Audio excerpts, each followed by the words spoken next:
Yo, what's up? Magandang umaga. So, yun mga tropa, no? So, grabe, sobrang init. Sobrang init ngayon ng panahon.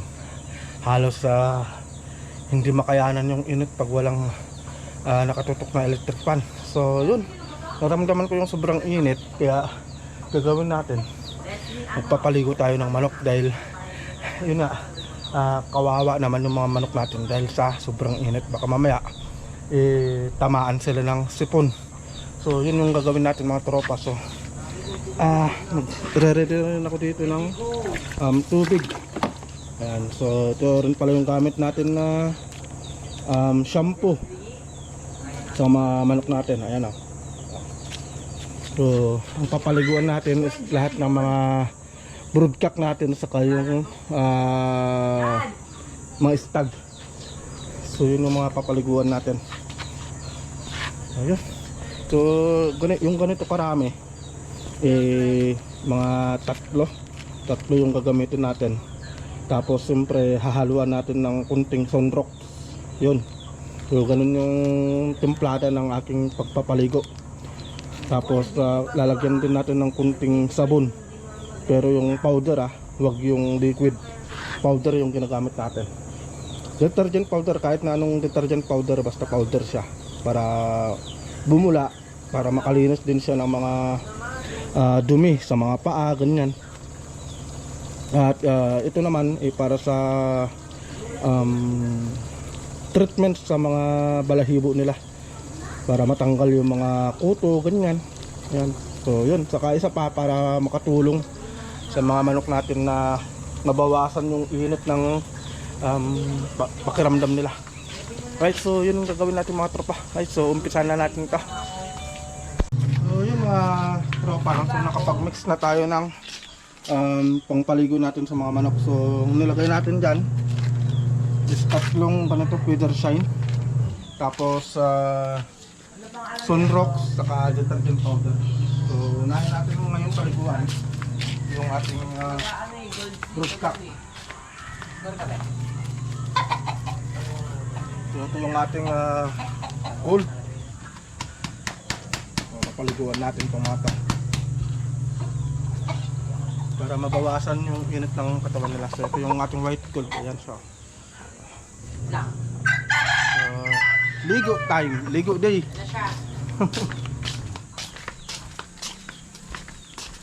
Muna sila. Dahan-dahan lang tayo sa pagpapalibog kasi sigurado papalap itong mga ito.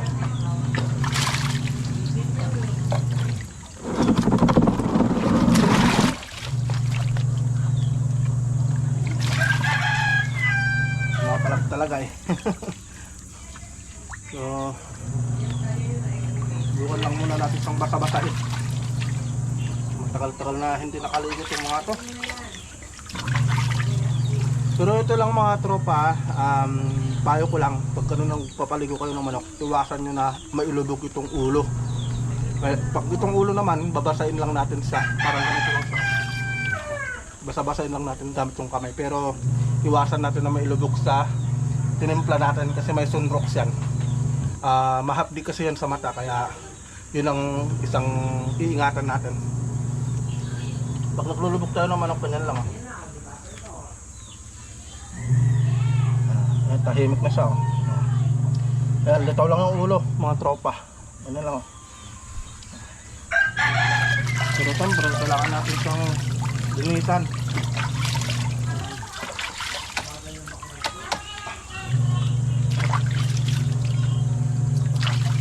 Pagpapaligo ng manok mga tropa, hindi rin basta-basta.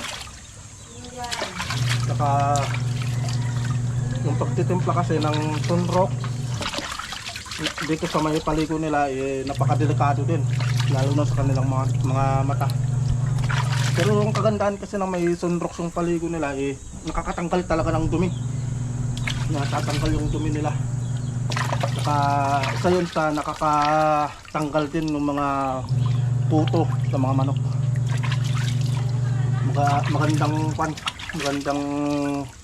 pangtanggal ng puto talaga ng sunrox. Kaya sa mga may puto dyan, mag sunrox na kayo. So dito naman tayo sa may ulo. Yan, papakita ko sa inyo kung paano. Yan lang mga tropa.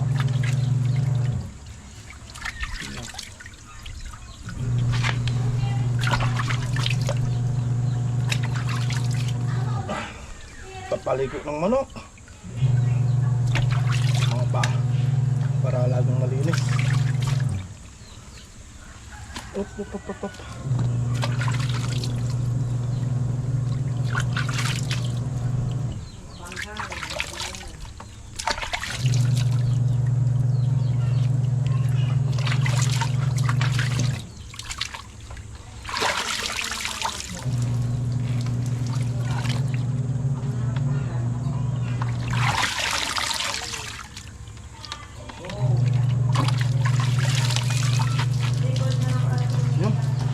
Mga tropa eh.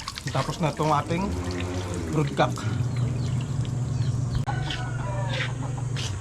Alright mga tropa, so natapos na tayo sa broodcock. So ito naman yung papaliguan natin ngayon, yung ating broodcock. So 5 months old, papaliguan na natin. So dapat supposed to be 4 months old, papaliguan na. Ang problema lang kasi noon mga tropa, siyempre hindi natin maasikaso noon dahil sa sobrang dami ng ginagawa dito sa bahay. So yun, so, yung ating 5 months old. So unang ligo nito, unang paligo natin sa ating 5 months old.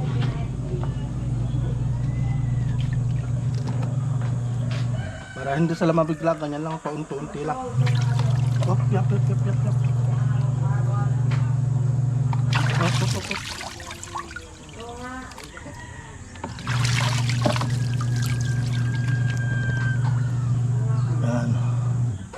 Yan siya mga tropa. Diba hindi na siya pumalag.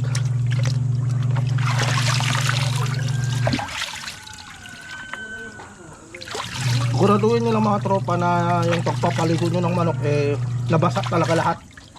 Nabasa lahat yung katawan nila, yung balahibo nila. Katulad na lang dito sa lalim ng pakpak. Ayan ah. Kailangan nabasa lahat dyan.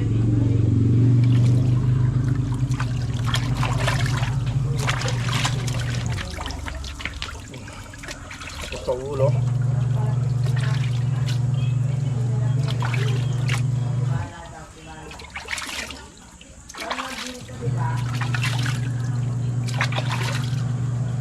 So isa lang to sa tips kung paano mag-alaga ng manok panabong, pero lahat naman ng nag-aalaga ng manok panabong ginagawa to. Pero kung sisimula ka pa lang na mag-alaga ng manok panabong, yun makakatulong to sa'yo. Ayo, hindi pa masyadong tumubo yung balahibo mo. So cameraman pala natin si Jamela.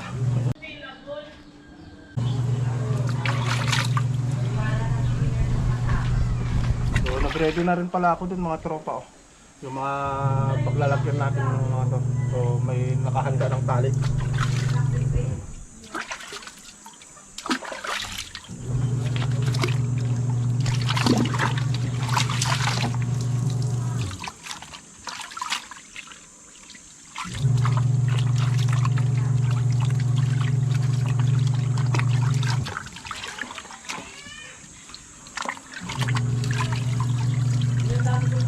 Tulad nito mga tropa oh, may dumi siya oh. Ayan, oh.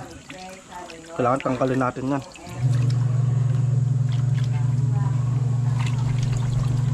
At take note pala mga tropa no, pagkatapos natin magpaligo ng manok mamayang hapon magbibigay tayo ng vitamin B12. So yun kasi yung vitamin B12 na ibibigay natin is injectable. So i-inject natin mamaya. Yun.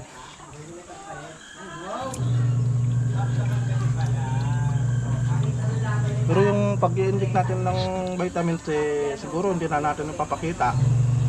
Pero yung gagamitin natin, yun ang ipapakita natin. Pero yung actual na pagtuturok natin ng injection sa manok, hindi na natin papakita yun kasi baka mamaya madali tayo ni algorithm yung YouTube. Mahirap na. So itong mga to, kailangan natin malinisan itong mga to. Yan. Ayan. Linisan natin yan. Para maiwasan din yung pagkakatibak. Tibak sa manok.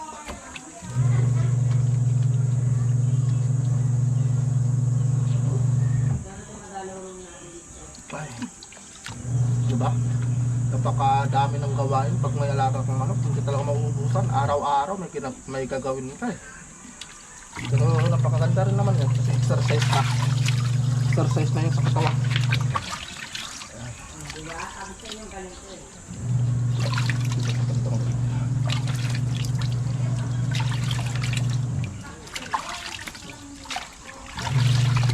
Alright mga tropa, so yun yung vlog natin at dito na rin matatapos tong vlog natin.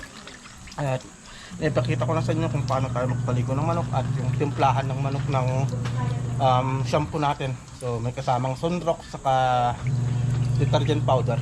Naka-video ka. Alright mga tropa, so yun dito na matatapos tong vlog natin and see you sa next na vlog natin mga tropa. Right, abangan nyo bukas.